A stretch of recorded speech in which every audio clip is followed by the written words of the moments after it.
personalities are unique, and so from his earliest influences, Pink Floyd, music, Jezro, Led Zeppelin, and even echoes of the Beatles formed part of his musical backbone. His voice was shaped by Chicago blues. He pursued the California dream and found himself emotional over folk records from Scotland.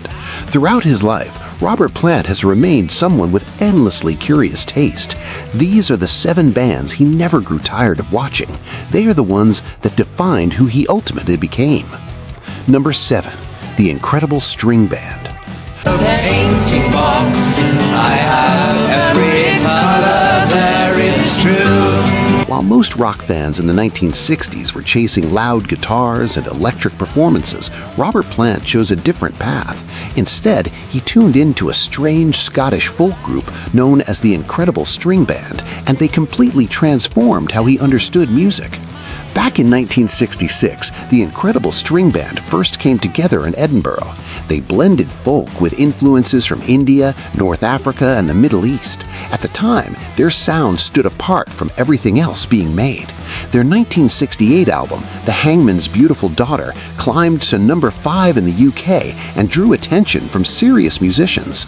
Among those listeners was Robert Plant himself.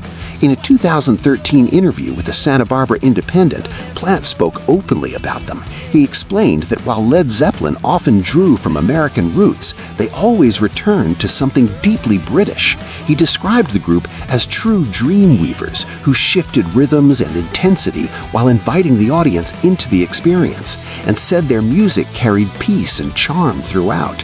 To him, their sound felt full of riddles and joy. That kind of description goes beyond casual admiration. It reflects someone who is deeply moved.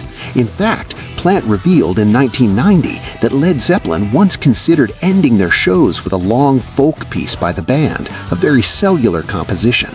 John Bonham rejected the idea, but Plant's desire alone says enough. That places the Incredible String Band. At number 6 comes The Cure.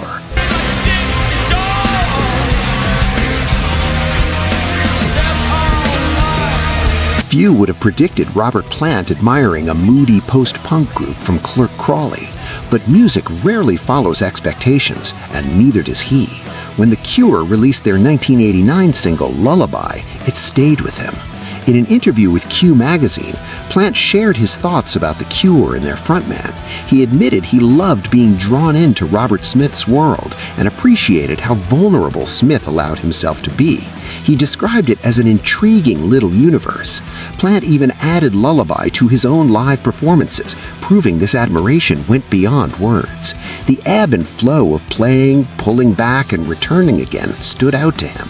So, bringing another band's song onto your own stage becomes a powerful statement. Their connection did not end with admiration alone. While working on his 2002 solo album, Dreamland, Plant invited Pearl Thompson, a longtime guitarist for The Cure, to collaborate. Thompson later joined him on tour as well. This was more than name-dropping. It showed genuine respect turned into collaboration. Plant absorbed that influence and made it part of his own artistic world.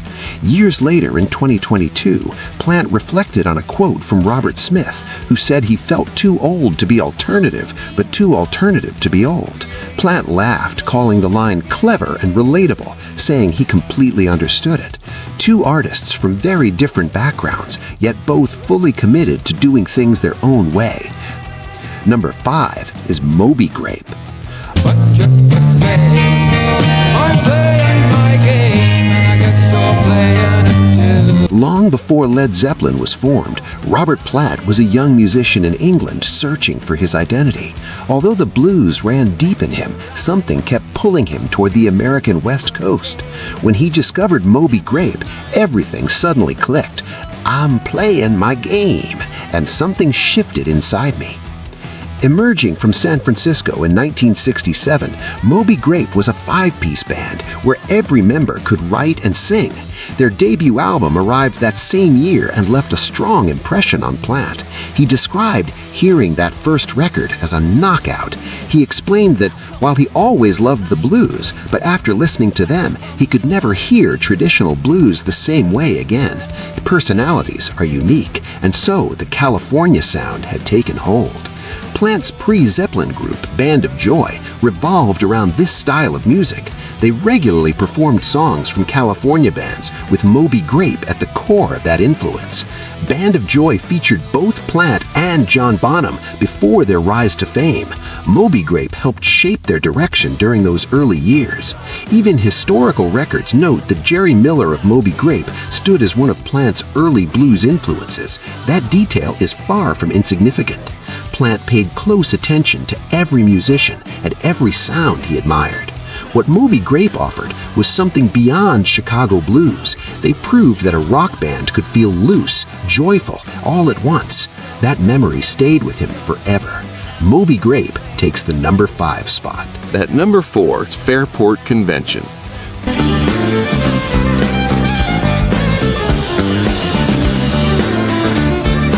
While assembling the group that would later become Led Zeppelin, Jimmy Page invited Robert Plant over to his home to listen through records together.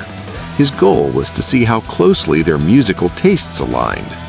Among the records spinning that day was something from Fairport Convention. Both Plant and Page immediately connected with the sound. That shared appreciation helped lay the groundwork for what Led Zeppelin would eventually become. Originating in London during the late 1960s, Fairport Convention emerged as a British folk rock group. They fused traditional English folk melodies with electric instruments and modern rhythm sections. The outcome was a sound unlike anything that had come before. For Plant, the connection ran deep. He admired their sound, their spirit, and especially Sandy Denny, whose voice defined some of their finest years. When Led Zeppelin worked on the Battle of Evermore for their 1971 fourth album, Plant knew the track needed another voice. He reached out to Sandy Denny. She became the only guest vocalist ever featured on a Led Zeppelin studio album. In a 1995 interview with Uncut, Plant said singing with her was a wonderful experience and noted how close they remained to that era of Fairport Convention. That bond continued across decades. In 2017, Plant appeared on one of their albums, and earlier, in 2008, he joined them at their Crawpritty Festival, performing The Battle of Evermore on their own stage. That level of involvement goes far beyond casual admiration. Throughout his life, Plant has kept Fairport Convention close to his heart. It's great. I mean, it's a different tempo because I've only got 3 road crew now instead of 33. Symbolize the British roots that always sat beneath the blues and California influences in his music. Fairport Convention claims the number 4 spot.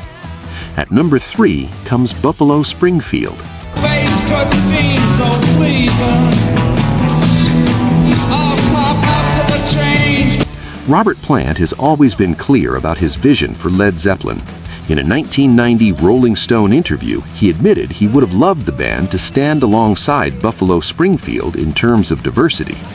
He laughed, knowing Jimmy Page did not share that same perspective, but he meant every word. For Plant, Buffalo Springfield represented the ideal of a bold and exploratory rock band. Hailing from California, Buffalo Springfield existed for only 2 years, from 1966 to 1968. Yet within that short time, they created records that deeply influenced Plant. Before joining Led Zeppelin, his group of Band of Joy regularly performed their material. One of those songs was For What It's Worth. It remained in Plant's set list because it stood for something meaningful. It was music driven by ideas, music that engaged with the world. Speaking to Melody Maker in 1970, Plant recalled hearing Flying on the Ground is Wrong for the first time and not understanding it at all. But when he listened again, something shifted. He realized the creative thinking coming from America then was far more complex than anything else around. He said he admired the lyrics and the atmosphere of early Buffalo Springfield and found their songwriting focused and purposeful. In 2022, he told Vulture that he became completely absorbed in their rhythm and ideas. According to him, they revealed how powerful lyrics could become when tied to something real.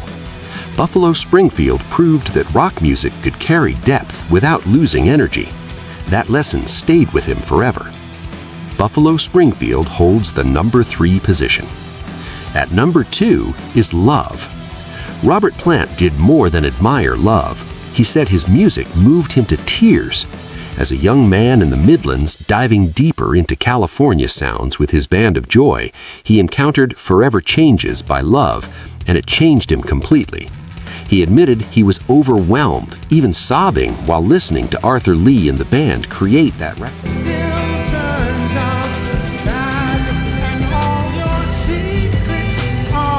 Based in Los Angeles, Love formed in 1965 with Arthur Lee as their visionary frontman. Lee remains one of the most unique and complex figures in rock history. Their 1967 album, Forever Changes, is now widely regarded as one of the greatest albums ever recorded. With orchestral strings, Spanish guitar textures, poetic darkness, and a sense of beauty mixed with collapse, the record carried an emotional weight unlike anything else. When Plant first heard it, it struck him deeply. His admiration went beyond the sound itself. It became something personal. In June 2006, Plant headlined a benefit concert at the Beacon Theater in New York to support Arthur Lee after his leukemia diagnosis. That night, Plant performed 5 songs by Love. He spoke to the audience about how much Lee had meant to him since the mid-1960s. Just 6 weeks later, Arthur Lee passed away. But Plant had been there when it truly mattered. His Band of Joy collaborator, Buddy Miller, once said that Plant could move effortlessly from Tina Reven to Arthur Lee and Love in conversation, as if they all belonged to the same world in his mind. Love takes the number 2 spot. At number 1 stands Howling Wolf's band.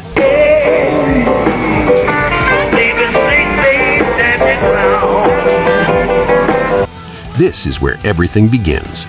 Long before California influences or folk explorations, when Robert Plant was just 16, 2 German promoters brought American blues musicians to England. Among them was Howling Wolf. Plant attended the performance, and it hit him with such force that it shaped his entire vocal approach. In a BBC Radio 6 interview, Plant reflected on that moment.